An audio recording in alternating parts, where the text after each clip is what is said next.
My grandmother is a 5'3" Asian woman with delicate hands wrinkled from hot water. She wears a brimmer hat and pushes a red walker. She serves me soup with herbs and tells me to apply sunblock even when the sky is gray.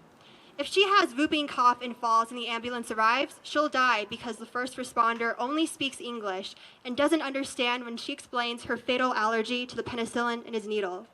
She is the perpetual foreigner and the spitting image of fragility, the helpless model citizen and the perfect target. What could you not like about her?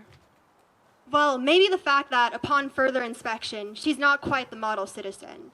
Maybe her pride and resolve, the unapologetic look on her face as she speaks her mind and stares straight into the abyss of darkness that entraps her. Maybe because she is a warrior in every sense of the word, not only because she battles stage 4 lung cancer, but because she is an Asian woman surviving in America, fighting dehumanization, the threat of being beaten, killed every time she opens her door. Our nation's past is rooted in oppression so deep that we can barely unearth its seeds. America's long history of scapegoating Asians showcases this, from the Chinese Exclusion Act that labeled us as the cause of the U.S.'s economic downfall to Presidential Executive Order 9066 that incarcerated over 100,000 innocent Japanese Americans, many of whom had family members fighting in the front lines for the U.S. during World War II. To the murder of Vincent Chin on the basis of 2 white men asserting that he was the cause of their lost jobs, to the violent assaults against South Asians following 9/11. And while today's videos shift from an Asian man getting pushed down the subway in New York to Asian women being shot to death in Atlanta, the same story persists. Mainstream media dances the thin line between hate crime and sex addiction, casting light on our oppressors and shadowing the stories of the women in question. The streets of our cities are steeped in the blood of our elders, the tears of the unseen, the cries of the unheard. When we close the cover to our unique histories, leaving them untold, we permit our stories to be rewritten by the pen of injustice, allow our identities to be butchered into a mispronunciation so incoherent that xia becomes exia.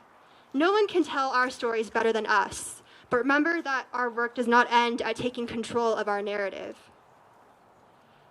Asian Uplift wants to sustain a movement that will outlive the media's coverage of hate crimes, that extends beyond the visible violence we see to address the wounds that run decades deep, yet continue to fester and rot today. But we need your help to do so. We are here to fight for the end of the cultural violence we see in the butchering of our identities, the falsified narratives of us in news headlines and movies, the absence of our stories on the big screen. We come to empower a movement that transcends race, gender, age, or time, because while Asians are the target today, it'll be a different group tomorrow. We fight not only for the elderly, but for the George Floyds of the world who have not received justice, for the families being separated at the border. While our experiences cannot be likened, we are all under attack. Doesn't matter if you're Asian, Hispanic, Black, Latinx, multiracial, or anything in between. Yet, we need to do more than stand in solidarity. We need change, and change is a process, not an event. So what can we do beyond coming out here today? For anyone whose voice has been drowned out beneath the chorus of lies and degradation, I ask that you tell your story loud, with the grating beauty of your accent. Report on the slurs you hear, the shoves they throw.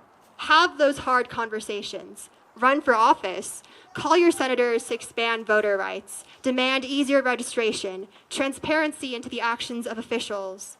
To tighten legislation surrounding hate crimes, enforce universal background checks and gun laws, provide more resources to our community.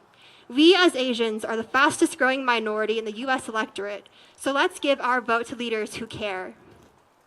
We ask that you listen to our voices, put us on speakerphone, hear my name and ask me to repeat it if you can't. Read books of Asian writers, support our businesses, donate your money or time to Asian causes. Watch out for the elderly lady. Denounce the ignorance you see. Tell your school district that simply adding ethnic studies won't cut it and that we need better history classes and textbooks, with courses that don't just feature white men. Hold officials accountable for their empty promises and empty words, for the policies they enact without showing results for. Hire translators and bilingual staff, multilingual first responders and doctors, because she can't tell her story if you can't understand. Look beyond the media's portrayal to see us for who we really are. And don't let this momentum fizzle out, because we have just begun.